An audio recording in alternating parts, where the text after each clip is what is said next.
benefits of cardio and the different types of cardio you can do. So, outside of the enhancements to your physical level by being able to go faster and farther, that's what you do cardio for. It's also a way to burn calories. So, what cardio style works best for weight loss? So, we have low intensity, step tracking, steady state, moderate intensity, high intensity, and fasted cardio. What is low intensity? Well, it's a low level of intensity that you can sustain for long periods of time. How it works, it creates by creating an energy deficit. So you move a long time at a low intensity, you burn calories. Step tracking, such as Fitbits or your Apple Watch, measure of daily activity traversed on foot. It creates an energy deficit and a calorie deficit.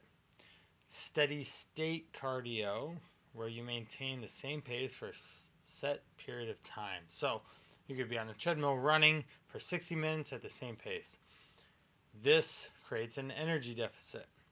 Moderate intensity cardio, where you maintain the same pace for a set period of time. This again creates an energy deficit. Okay, can be steady state can be walking. Moderate intensity can be where you're running, or maybe you're on the elliptical or stairmaster or swimming. Then high intensity, short periods of very intense exercise with less intense recovery periods. This creates an energy deficit.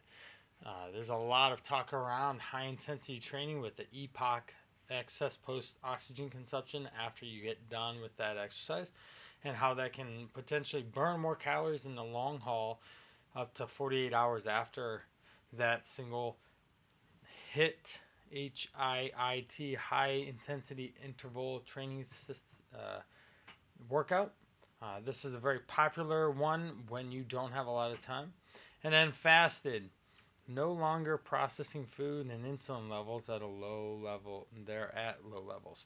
So this could be done when you wake up in the morning and you haven't experienced any food in your body, so your blood sugar levels are low, insulin levels are absent, and this can be done by creating an energy deficit. So you can go out for an early morning walk or a jog. So which one's best? Well, it's most based on personal preference. No matter which form of cardio you choose, the energy you expend doing it is what matters most.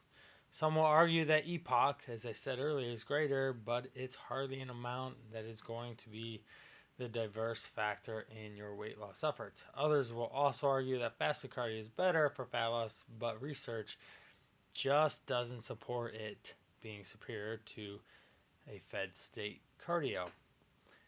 And then lastly, bottom line, pick the form of cardio you prefer and know that it's not going to outperform any other option. The biggest advantage you will see is enjoyability and getting cardio over with in a shorter duration. So, biggest things here is pick the one that you want to do the most. I'm a huge fan of tracking my steps. I'm a huge fan of doing a lot of low intensity movement, because that is what's going to burn a lot of calories throughout the day. And then you can do some high intensity training here and there after workouts, or if you have a short break in your day where you can get a 20-minute cardio hard intervals done. That works out really, really well. Some of the stuff in the paragraph there, we talked about. Others will also argue that fasted cardio is better for fat loss. So there's been tons of research that's been coming out that it is not as good, or it's not necessarily any better than fed cardio. What you really want to do in that instance is figure out, is working out on an empty stomach going to perform any better than if I were to eat before? And that's oftentimes how I myself personally look at exercise. If I were to do exercise in my state of being that I am right now, will I perform it better, okay, or worse than if I ate some food? So hopefully this will allow for you a little more clarity in exercise. Biggest thing, again, movement. Lots and lots of movement. that total daily energy expenditure is a big number, and you get that from just moving all throughout the day. All right. Hopefully this helps.